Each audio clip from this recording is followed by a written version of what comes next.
and she is a human rights activist and a professional, and the executive director of Women's Voices now since 2012.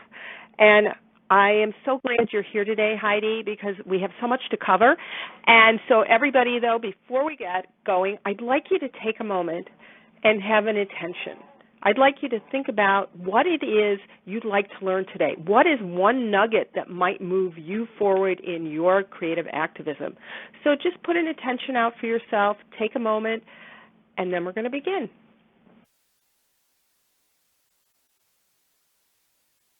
Okay, Heidi, so I'm so glad you're here, and I'm glad we're getting to talk in another capacity. It's very nice. You never know who you're going to meet and how that relationship's going to change. And that's one of the things as creative activists. We have to be open to the resources, the opportunities, the people that come across our lives. I met Heidi at my granddaughter's birthday party. She actually grew up with my daughter-in-law. So you never know where you're going to get that next big aha and idea. So that's just a tidbit as a creative activist to pay attention to. So Heidi, I'd like to know who or what inspires you.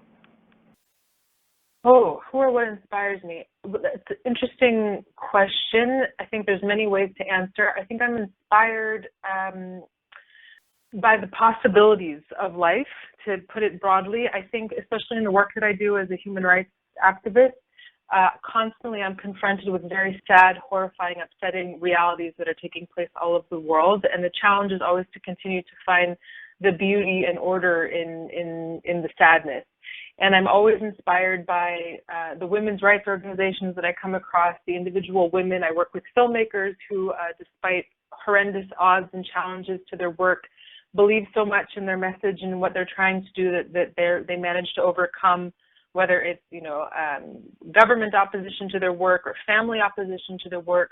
So it's people and organizations, and I definitely think I'm inspired by the everyday women in my life. That would be like my mother, who takes care of my daughter when I'm working, and also my grandmother, and just when I see how women, in spite of the challenges that we have as mothers or as professionals, or the various roles that we take on, we have to be very creative and resourceful in managing all of these roles that we play. And I'm continually humbled by the way that women somehow manage to do that, despite the fact that it's really not easy. It's quite challenging most of the time. Okay, that's beautiful. And I, too, I honor those people who've come before me, who are there and showing me the way. And you were one of those people, so thank you. I really appreciate it. What I'd like to know is a little bit more, though. Why did you become a social activist, a human rights activist? What was it that called to you? I was 10 years old. I can tell you, I was 10 years old. I was in the 6th grade, and we were assigned the book The Devil's Arithmetic by Jane Yolen, and it's a story about a 12-year-old girl who, at her Passover Seder, opens the door for Elijah and finds herself transported back in time to Poland in 1941, and she's about to experience the Holocaust. And we find out later that she's experiencing the woman for whom the girl who she's actually named for, which was her aunt's friend who perished in a concentration camp.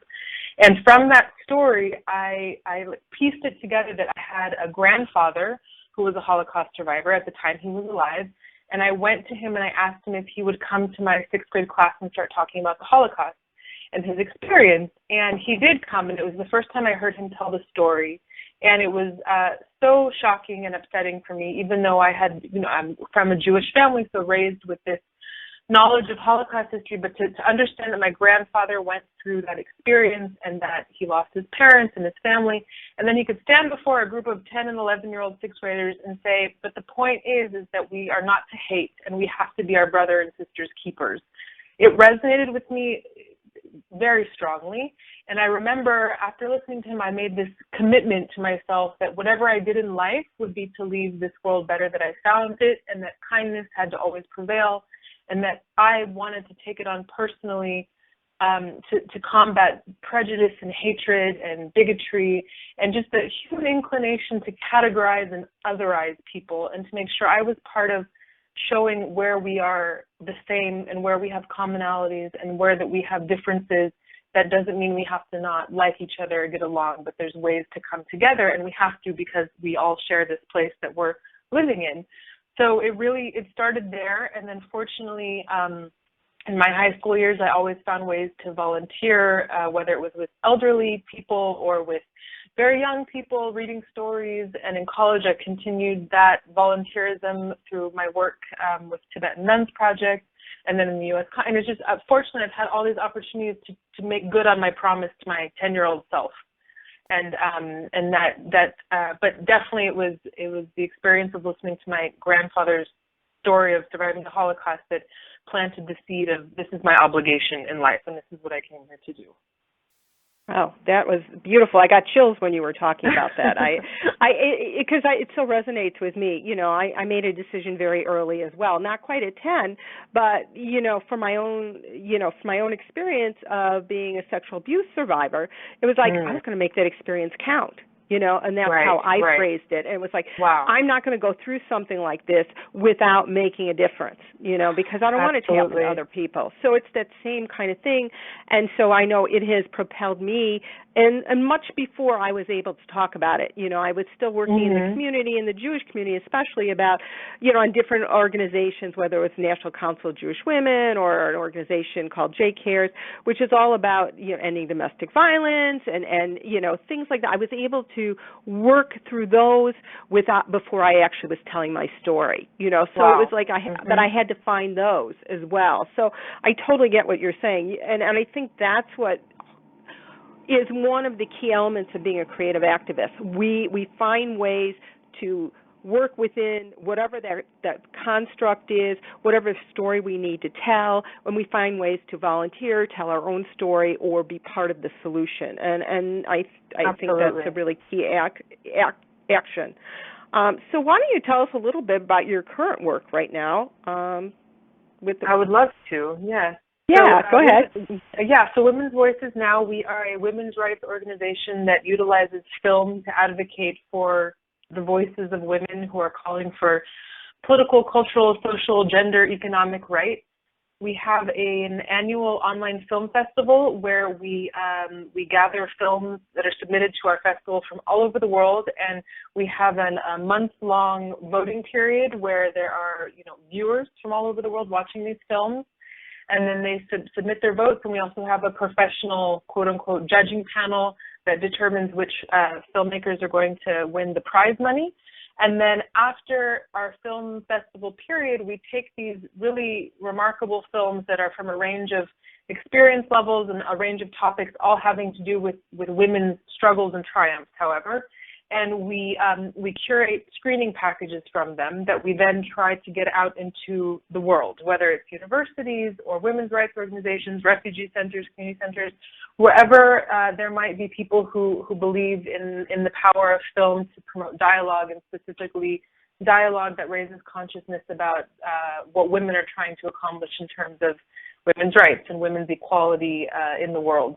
Meaning like the access to opportunities, whether it's education or working outside the home or being free from domestic violence and abuse, all of these kinds of issues. And we also have a monthly online publication called The W Voice. And the idea is really that we know that women are underrepresented in media, and especially in the film industry. I think lately there's a lot, at least I live in Los Angeles, so I hear a lot about women in the industry, meaning the Hollywood film industry, that it's a challenge to break through the barriers and to be paid the same amount, et cetera. So we are trying to, to contribute to this effort of getting women's stories out there more. That because the more that these issues are presented, the more that I think the world, from the leaders to the grassroots, will understand that the status of women, when it is not what it should be, which it has never been, and we're still working toward that, then really the whole world is suffering. So while there are many reasons for human rights abuses and the problems that we face in the world, Women's Voices Now believes that it's the status of women that has to be improved in order to create a better place for all of us to be in. And that's sort of like the general overview. And then we're a pretty new organization, which is nice. So in the sense that when new ideas come our way, we try to fit it into our mission and our work, and it actually becomes a very creative space for problem solving and for getting the messaging out about the importance of learning of women's rights and being an activist for this cause. Yes, wherever you are, that's another great thing. Is it's a global organization primarily because it virtually exists online. But that doesn't mean that you can't have access to the materials and resources absolutely free wherever you are. Oh, that's wonderful. And who supports you? What organizations have you partnered with?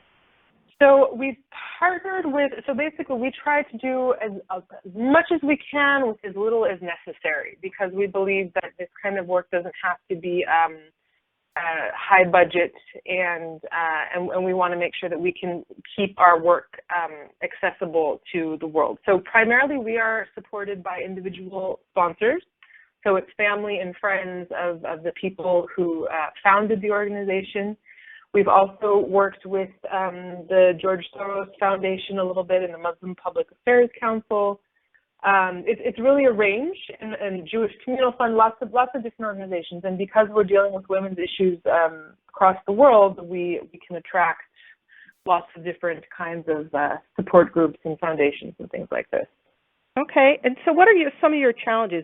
You say you're a fairly new organization, and each group, depending where you are in the beginning or middle or even 20 years in, has different challenges going on. So what are some of your challenges right now?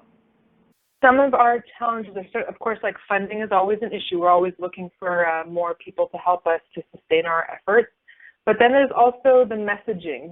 So since we were established, there's been this explosion of women's film festivals actually in the world. So the challenge is to try to, in a way, we want to be working with all of these film festivals, but we also need to differentiate our work in a little bit, because we're not just film for film's sake. We're film for women's rights' sake. So the challenge is making sure that we are attracting filmmakers and activists who understand that being a part of the Women's Voices Now family is about social activism. It's about believing in the power of your film to get a message across to a woman or a community, very far from where you're from, perhaps, that can change attitudes toward women and even lead to opportunities for them. So that's kind of like the main thing is getting our messaging clear and straight, and it's different than other film festivals who are, like where filmmakers take their films to be shopped for, basically, so that they can advance their film career, essentially. So we're not really able to do that at this point to help filmmakers with that, but it's the idea that we have to continue to push this sort of democratization of filmmaking and human rights and getting people on board with that idea and that concept. So how do you think we can move more people to this idea? I guess one of my big things is moving people from apathy to action. So what you've been in the field a long time and in different arenas, whether it's working with in Israel with Palestine and things like that. So how do we move people? What would be some of your thoughts on that? So what I have come to understand is that really we are overwhelmed and inundated by information. And so while we may have very good intentions about doing things, it's really hard to know where to start. It's important to vet the organizations that you are supporting and making sure that, whatever efforts you are putting into them actually goes to the people that it says it helps. So it's really about education. And so with Women's Voices Now, what we're working toward also is with our screening packages, with our films on our website, we're really trying to tailor a very user-friendly experience where, for example, someone visits our website, they watch a film, let's say about sweatshops in Bangladesh, for example, and then if that's a story that moves them particularly and they think, I want to do something about that, but I would have no idea where to even begin, we would actually give them the information and the starting point on the website to whether it's start a letter writing campaign or to learn more, or here's an organization that is combating these issues and here's how you can help specifically. I really think it's about, in a sense, holding the hands of people who do feel motivated and compelled to do this kind of work. So you're actually offering them the tools and techniques that they need to get more involved and to create those collaborations. So you're saying, oh, this group is working on it. I love that, because I think that's the only way we're going to change anything, is we have more collaborative efforts, and that we have what I love about the idea of film or the arts or music or dance or anything is that it becomes the voice of the voiceless. It is the one piece that can move you, open your heart and your mind sometimes. So often we're closed down. Oh, I can't watch another thing on the news. I hate this. But when you go and see a film or you listen to a piece of music and you watch a dance that may be about, domestic violence or cancer or anything, it opens you in such a profound way that you can't walk away and feel the same. Exactly. Yeah. That's what we're hoping for when people watch our films, exactly what you just said. Yes. Oh, good. Yay. Well, we're on the same page. What can I say? So personally, how would you define creativity? Oh, creativity. Ooh. Well, let's see. To me, creativity is it's the things that happen when you're not really paying attention. It's stuff that comes through you, I think. So whether it's, I like to write, so there have been times in my life where it's poetry or it's short stories or it's painting. And it comes, I think, at the most bizarre moments, but it's like there's something that's in you that absolutely has to come out. And I think they called it like the muse or something like that. But that's, to me, that's creativity. And also, in those moments of creativity, there is no thought about where is this going to end up, what is the purpose of this anyways, who is going to think what about it. It's just something that has to come through into the world from you. I love that. So, okay, I'm going to ask you a question. When you get stuck personally, and when you like to write or whatever you're doing, what are some tips, tools, or techniques that you use to open up those creative blocks, to get through that moment, go from stuck to unstoppable? It's primarily a mind game. So, like physically, taking walks is always wonderfully helpful.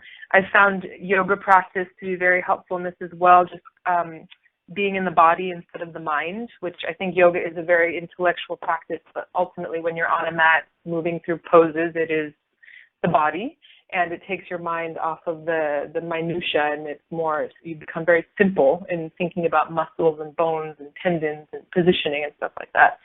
And then in terms of, it's also just checking in with I often just have to check in with myself and really ask myself, well, do I really want this? Do I really want this to happen? Is this really something I need to get out into the world? And then sometimes it just sort of clears the pathways, that this is like, I have an intention to get this done, and it really means something to me to follow through in that intention. I'm actually working on something right now that I'm struggling with because I have a very soon deadline, and that's just what I keep coming back to, is that, but I really want this for myself. I really want this to share this with the world, so I need to find the mental space and belief in my ability to carry out this project in order to get it done.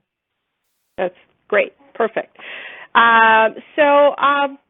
Let's talk about your definition of an activist, or because oftentimes people, they get all freaked out. Oh, that's somebody screaming and yelling, or, and so they tune out when they hear that word. So what would be a better way to describe what you're doing, if there is another better word? Okay, a better word. Well, what came to mind? Or a different idea, I guess, because I've run across so many people. Oh, an activist, they're these people have a very negative attitude, and I don't want that. I want people to start envisioning activism as is more loving, and sometimes, yes, you have to be very vocal and strident, but for the most part, that it's about change, and so I'm just curious what your thoughts are, and because you've been around a long time in this arena, and what have you come across? So I love these questions, actually, and it's something that I think about often, especially when having film screenings with live audiences, and that question, like, well, what can we do next? And so I think there's a bit of a problem today in the world of activism. First, it's a lot. I think I find there's so much ego that gets wrapped up in this fixation on the end goal. When, like with everything in life, it's not about achieving the freedom or the liberation or the petition getting signed. It's what is learned in the process along the way, and it feeds into this whole idea, like today everything is so instant, immediate. We do have a lot of ways to get instant gratification, and we can't get hung up on getting there. It really has to, with any major change, social change, political change, we really need to understand that these things take such a long time. Especially when we're talking about women's rights, 100 years ago to the year, women were not able to vote. And now voting, we have a female candidate running for president. There are female prime ministers all over the world. There's more discussion about things like domestic violence and women's reproductive health. I just heard about a documentary that's going to come into movie theaters soon about postpartum depression. I mean, these are things that 40 years ago even no one would talk about these things. And a woman who did would be sent for electroshock therapy. She was crazy or something like that. So when we're in the game of activism, it has to be it's a lifestyle. It's not a season. It's not a newspaper article. It's not a campaign. It's a way of life. And just remembering that what we do does matter. What we say absolutely matters. How we behave to the people in our lives is crucial, because I also get frustrated by, I think, people who identify as activists and they don't have time for the ones that they love, or, you know, the simple things in life. And that's like the best way to become burned out.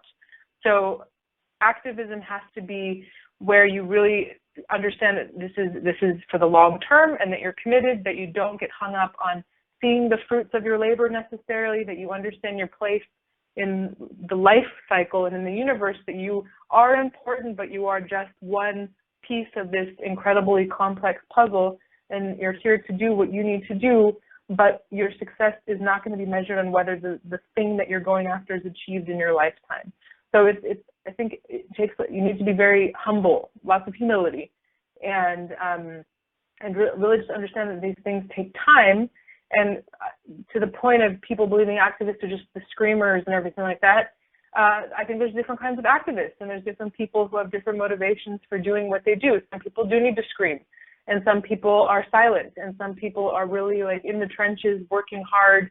I think about, you know, people who are still working to prosecute, Khmer Rouge criminals in Cambodia, or people still prosecuting the leaders in Bosnia who carried out genocide. I mean, anywhere where these things have happened decades ago, or even, you know, Holocaust research, these things are a long time ago. But if the point is to bring about healing and justice, you know, the stories are very complicated. The lives of the people involved are very complicated. And so the work that goes into making these things come to conclusion and for peacemaking, et cetera, it takes time and commitment. It can't be overnight, and it's not just, if you make it on NPR, or you're, at the Washington Monument holding a protest or whatever, glamorous ideas. I think of like scenes from Forrest Gump, what a civil rights movement, whatever huge moments in history are in our like collective imagination and consciousness. It really it takes time. That's all. Okay. So what is your vision for the future? If you could talk about it, what would the world look like for you? Oh boy. I have never been asked that question, and I think I haven't thought about that in a really long time because I'm so in what I do. How interesting. Well, I think at the end of the day, it really comes down to human interaction. And so my husband and I once in a while, we watch this film called About Time. Have you seen this by any chance or heard of this film?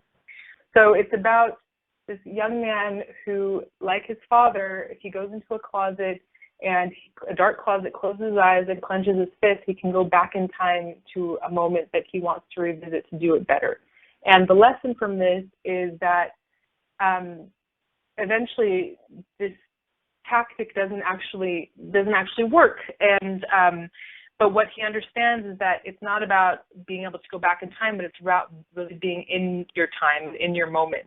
And in the world that I envision and imagine, it's in our rush and hustle and bustle and thinking that everything we do is so very important that we often forget to smile at the people that were passing by, or to open the door for someone trying to go through, or to acknowledge someone's pain and discomfort, or to rejoice with people when they're doing well, that we're just in such fast mode that we just don't take the time to be with each other. And I really feel like when we're rushing all the time, we miss those little cues of communication and opportunity to connect and realize kind of we're all in this together. And I kind of envision a world where we're able to slow down and to recognize our shared humanity more. And I think that's like what I would like to see in my like neighborhood, for example. But I think that even extends to a lot of the the hateful dialogue going on in our country between people, whether it's immigration, terrorism, all of these things. Like, we're getting way out of control, and we're forgetting that at the end of the day, we are human beings, and we do know how to associate with each other, and we do have communication skills that can help us understand the differences. And we need to just slow down. I would like to see that, the world slowing down a little bit. I love that. That's a great answer. So thank you. Is there anything you'd like to add? Any last minute thoughts? How can people get a hold of you, find out more? Oh, definitely. Finding out more about Women's Voices Now, which is something I certainly believe in because I spend a lot of my time working on it, is at womensvoicesnow.org. I am definitely reachable via email, Heidi at womensvoicesnow.org. There's also a phone number on our website. I'm happy to talk. That would be how to get a hold of me, for sure. Yeah. That would be great. So I thank you so much for our interview. And to our listeners today, I have three things to say. Please take time now and did your intention. Did you get that spark, that information, that piece of information that would move the needle for you? If so, write it down. How are you going to apply it in your life? That's the second thing. Make a note. How are you going to apply it? And third, what is one action step you can take toward your creative activism dreams today? I want to thank you for listening. I also want to remind you that if you are a Gold member, you will be able to stream and download both the audio seminar and the transcripts day by day for your permanent library. Each day we'll be adding additional content, and you'll receive instant digital access to each of the transcripts and the audios. We'll send you daily reminders to visit the Creative Activist Summit event page for latest information, for bonus calls, and access to live Q&A calls with me. So thank you for listening, and I so appreciate your time. Thanks, Heidi. Thank you, Ray. Any last words? Nope, I'm good. All right. Thank you so much. Thank you.